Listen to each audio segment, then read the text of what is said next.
students, I am Dr. Shweta Sharma from Graduate College and today we are going to discuss about the Einstein theory of specific heat capacity. So let's start with the students last class में हम लोगों ने बहुत अच्छी तरीके से देखा था किस तरीके से हम लोगों ने क्लासिकल थ्योरी के through that is the Dulong Petit's law के through we were derived with the relation that is the specific heat capacity of solid it is independent of the temperature. हमने देखा था ग्राफ जो हमारा आया था वो इस तरीके से आया था कि हायर टेम्परेचर में ये तो एक्सपेरिमेंटल वैल्यूज़ और थ्योरेटिकल वैल्यू कंसिस्टेंट थे बट लोअर टेम्परेचर में the graph which we were getting was not inconsistent. So there was some flaws, मतलब कुछ तो प्रॉब्लम आई थी तो खोजना स्टार्ट किया गया। मैंने पहले भी जिक्र किया, इसको आगे क्वांटम थ्योरी से सॉल्व किया गया ना। क्वांटम थ्योरी का बेसिक कंडीशन यही था कि the energy is discrete, it is in the form of a discrete. और आप लोगों ने ऑलरेडी क्वांटम हार्मोनिक ऑसिलेटर पढ़ा है और जब ये आइंस्टीन थ्योरी जब आगे चला तो ये कंडीशंस लिया गया था कि जितने भी जो हम लोग बात कर रहे थे अब तक जो बात कर रहे थे ऑसिलेटर्स द पार्टिकल्स के बारे में जो भी बात कर रहे थे वो क्लासिकल नहीं हो के अभी क्वांटम हार्मोनिक ऑसिलेटर हो गया। Now when we talk about the quantum harmonic oscillator, what is the basic condition? क्या आ जाता है, क्या चेंजेस आता है? यहाँ पर पहली बात तो ये आएगी that is a change in the energy। जो एनर्जी हमारा वहाँ पर आया था that it is the sum of kinetic energy and the potential energy। kinetic energy आया था half mx dot square or plus half kx square, that is the energy was continuous but now energy is discrete, and since it is discrete we have got the energy as equals to n plus half bracket के अंदर में रखते हैं और h cross omega लेते हैं। No and you are know that if it is zero we call the zero point energy that is half h cross omega. N का value 1 2 3 integers है, चेंजेस हो गए, एनर्जी चेंज होगा। तो यहाँ पे जब आइंस्टीन ने ये कंडीशन लिया when he started working with this formula and then he again worked to get the energy of the entire system and he included this energy and then the energy in the exponential form that is h cross omega divided by e to the power h cross omega minus 1 करके इन्होंने already इस पर काम किया और इन्होंने फिर से स्पेसिफिक हीट कैपेसिटी को कैलकुलेट किया। जब कैलकुलेट किया हम लोग आज की क्लास में देखने वाले हम लोग सेग्रीगेट करेंगे क्योंकि लास्ट क्लास में डुलोंग-पेटिट्स लॉ जब हम लोग कर रहे थे तो we were not bothered about the temperature but we found that ultimately temperature played a very important role over there. So we are going to categorize the whole concept into 3 different temperatures. We are going to take it as for the low temperature, we are going to calculate it for the higher temperature and we are going to calculate with the in between temperature. And फिर से देखेंगे बहुत मेहनत किया है Einstein ने, इन्होंने बहुत अच्छे ढंग से इन्होंने एक्सप्लेन किया, क्वांटम थ्योरी को इंट्रोड्यूस किया। He gave a door, door was open for all different things there, but again at low temperature again the same problem arised, the theoretical value and the experimental value they were not inconsistent at low temperature। तो हम लोग देखते हैं आज के class में कि किस तरीके से आइंस्टीन की थ्योरी हमें और इस चीज़ को अच्छी तरीके से समझने के लिए ये कर रही है, प्रेरित कर रही है। What is more important, I tell you children, students, what is becoming very very important here to understand that you try to understand the basic structure, how these phonons are behaving inside, how this lattice vibration is accountable for so many things। देखने के लिए तो solid ऐसे दिखता है but आप सोचो कि इसके अंदर में इतने सारी चीज़ हो रहे हैं और जिसके वजह से हमें बहुत सारी चीज़ की जानकारी मिल रही है। बहुत सारे जो रिसर्च फील्ड में ये बहुत ही इम्पॉर्टेंट है, डोर ओपन करता है आपको और अच्छी तरीके से समझने के लिए।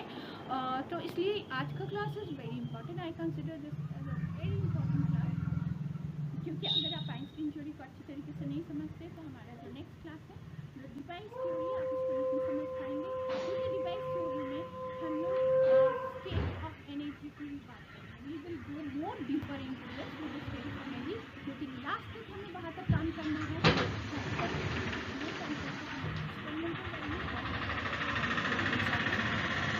Till then, let us start with our class. Let's proceed with our class for the Einstein theory. So let us start with a introductory class. Already if you have seen my previous video, I have already explained you about the specific heat capacity, and things are very clear that we have got two types, that is specific heat at constant volume, the other one the specific heat at constant pressure.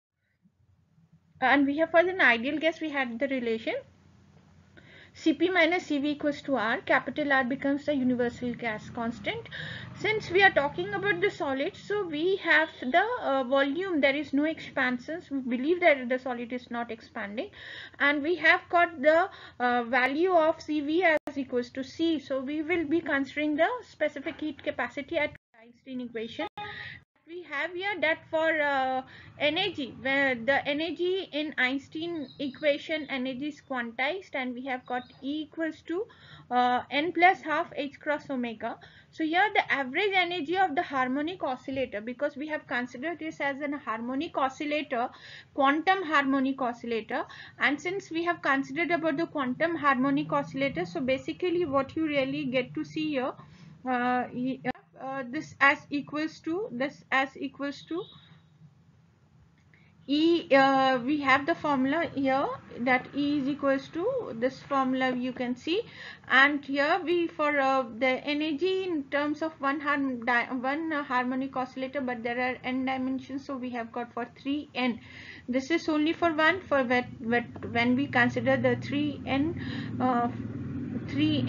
then we have to introduce 3n here also and 3n here also. Okay, so that becomes the major changes here. Now the specific heat capacity we need to calculate. The specific heat capacity that we need to calculate is Cv is equals to delta E by delta T. So if we have the E, the previous equations, and then we suppose if we are substituting it here, then and differentiating it, then the first term there is no T, so we don't have to take care of the second term of the previous equation.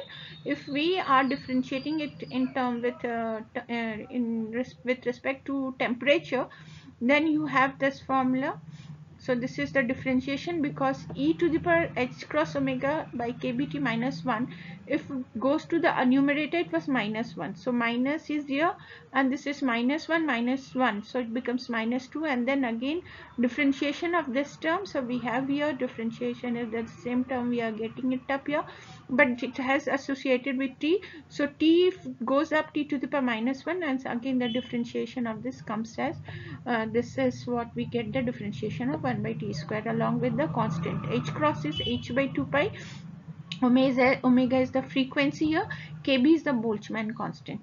Now we have, in order, as because the equation after just making it a simplified equation, we are getting at this, but this looks too complex, and in order to make it little shorter so that we can do with the equation, because we have to discuss the equation, we have taken h cross by k as equals to theta e, and this we call as the Einstein temperature. This is the Einstein temperature. So suppose if we are substituting for this, so here what we get, 3R we are getting up, because n by k, this n and by k is giving you the universal gas constant R. N by k is equals to what we get, R.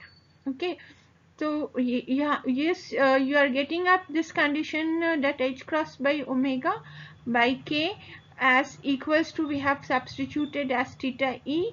So here you are, we are getting up, because here see, the thing is, let me explain, h cross by kb, we are taking up theta e, so theta e square means you have to square this value, when we are squaring it up, so that becomes in the theta square condition, but then again we are multiplying here by kb, so n into kb becomes r. So this is how, because the universal gas constant equals to the product of the Avogadro's number into the Boltzmann constant. So finally we get this equation. So we are getting up this equation. Now let us just see how this equations works in different categories of the temperature. So we have theta e as a reference temperature now. Now we have got the first condition, when the temperature is very high. When the temperature is very high, we can assume this. This is the condition, that h cross omega is much less than kt, or theta is very much less than t. So ultimately we get the equation e to the power theta e by t as very small number, and by binomial expansion neglecting the higher series we are getting up this equation. You can see that we are taking it up, and ultimately after solving this equation we get the value as to be 3R. If you remember when we had done with the Dulong's and Petit slots, so at higher temperature we had got the same relation, that the specific heat capacity was equals to 3R, that it was independent of the temperature. And we had got the, when we had plotted the graph between the CV and T, then we had the graph as parallel to the T line, because we believe there was no dependence on the temperature. So at higher temperature here also the specific heat capacity is not depending upon the temperature, so it holds good here. So here the theory matches with the classical theory at high temperature, and it gives a correct result at higher temperature. But the major flaws in the classical theory came up when the same thing was applied for the low temperature.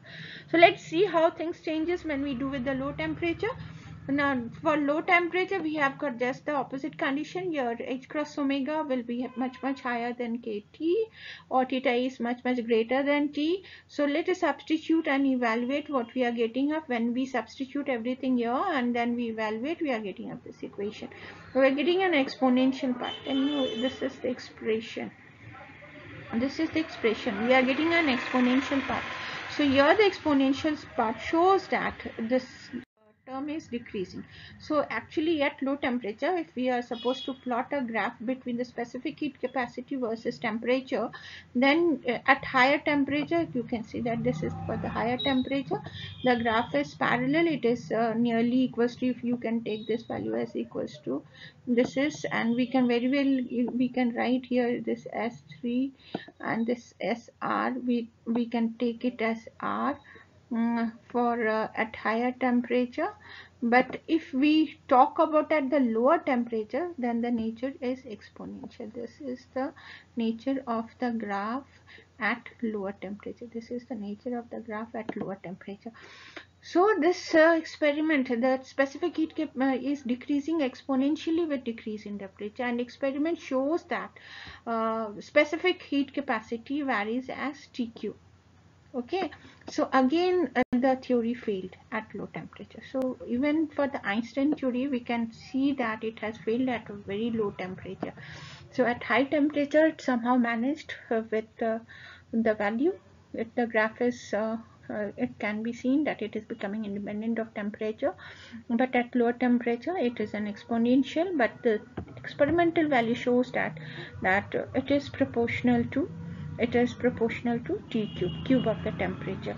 So in the further next class we will be discussing about the Debye theory, and when we do with the Debye theory we'll see how the problem has been sorted out for the low temperature especially. So for the next part, Debye theory, please watch my next video. Thanks for watching, and please subscribe for my channel. Thank you.